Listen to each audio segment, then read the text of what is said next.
Today we are talking the top 5 mistakes that I see too many people making, including myself, when it comes to stories, whether it be Facebook stories or Instagram stories. So if you want to know what these top mistakes are so you aren't making them, then hit that thumbs up and keep on watching. What's up, fam? Sherri Brown here, social media strategist and business coach who loves nothing more than to help people just like you get started building your business and your brand faster using social media and online marketing strategy. So if you're new here and kind of feel like you're vibing with this, then just subscribe and hit the bell so you get notified as I upload new videos each and every week. Story mistake number 1, and that is filling the entire screen with stuff. Now this is pretty straightforward as to why. You want to keep the top and the bottom clear whenever you are, creating your story or you're using text, overlays, anything like that, because otherwise that stuff isn't going to get seen. At the bottom of stories, when it comes to Facebook stories, you have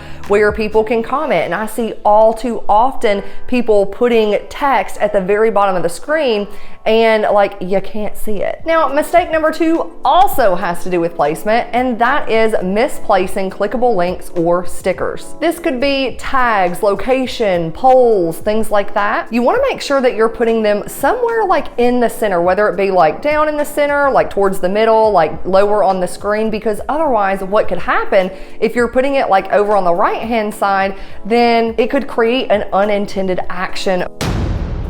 Story mistake number 3 is too much stinking information on the story, making it really hard to read. Here's the deal. Have you ever been scrolling through a story and you see all this information on one particular image? Well, it's just too much to consume, especially given the fact that I know on Facebook stories, each picture lasts about 4 seconds, and most people, let's just face it, don't know if you put your finger on the screen that pauses it where they can read it. So again, most people don't know that, and it just is too much. So instead of putting all that text on one particular story, what you want to do, and this is something I talked about in last week's video where I shared some of my top favorite apps to create standout stories. If you have not watched that, I'll be sure to link it down below for you to check out after. This is, by the way, the 3rd video in a 3-part series all around stories. So again, what you're going to want to do instead is break this up and create multiple stories within a sequence, which thus in turn creates a little flow, making your stories way easier to consume. And don't be afraid to play around with some different fonts and some different text. That way, as you are creating a little sequence and a flow, you can have different text pop up. You can use the same image or you talking, and then different text pops up at different times, creating a little flow. Big mistake. Number 4 is using features that aren't applicable to the platform. Let me kind of explain what I'm talking about here. Now, I know a lot of people who are using both Instagram and Facebook stories, and a lot of times what I see to try to save time is people adding stories to Instagram and adding different overlays and the swipe up feature and different features, and then cross posting it to Facebook. Well, what happens is, let me just give you a little hint.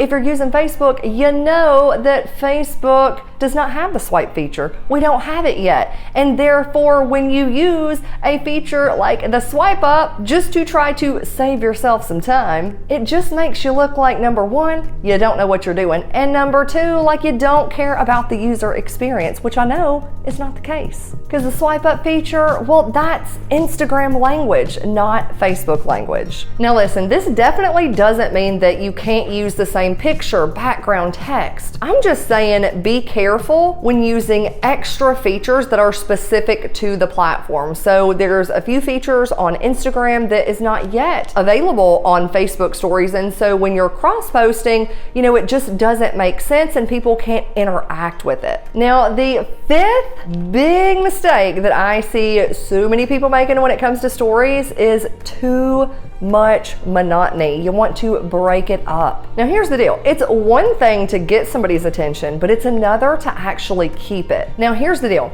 If you are using stories, but let's say the last 7 stories that you posted were just, the same still image or a still image, even if it's a different picture, don't be surprised if you don't start seeing a decline in the amount of views and people falling off. Instead, mix it up. Create like a little variety. Do, text, just plain text images. Do some videos. Maybe throw in a TikTok here or there. Add some videos. Add some overlays just to kind of mix it up, break up that monotony, and allow your stories to stand out a little bit to, again, not only get somebody's attention, but keep it.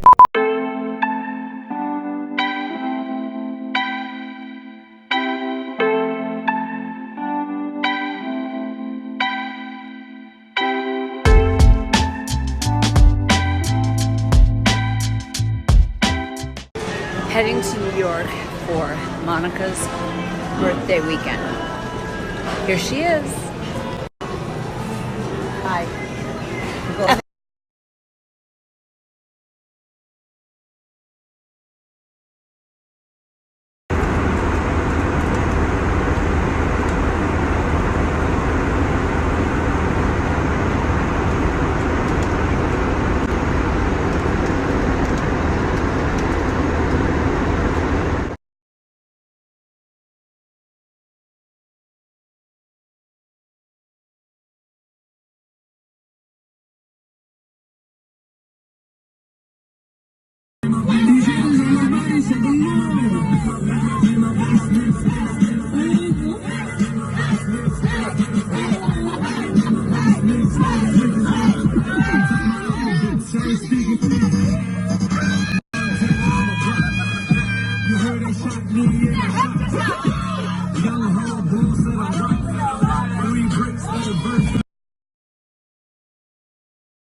It's poppin', okay. Yeah.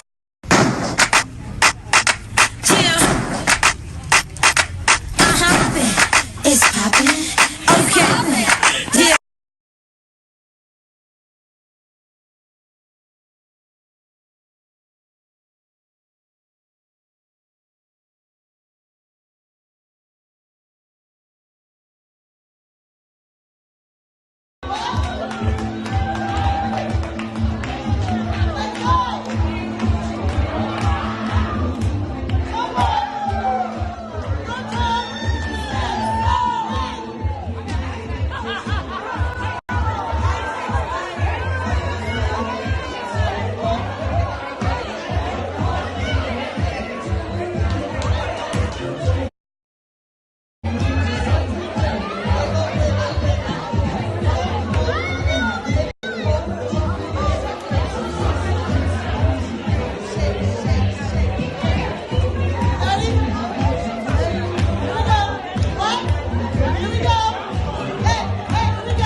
And I would also love to know what some of your best tips are. What are some stories that you've either done yourself, number one, or that you've seen others do that really grab and hold your attention? Let's continue the conversation down below in the comments. And if you haven't already, or you missed the first or second video in this 3-part stories series, then be sure to check the description below, or you can check them out somewhere over there as they're going to pop up on the screen. If you got some value from this video, be sure to give it a thumbs up, subscribe, share it out. And with that being said, I hope you have the most amazing day, the most amazing week. Be ultra productive, and I'll see you in the next one. Bye for now.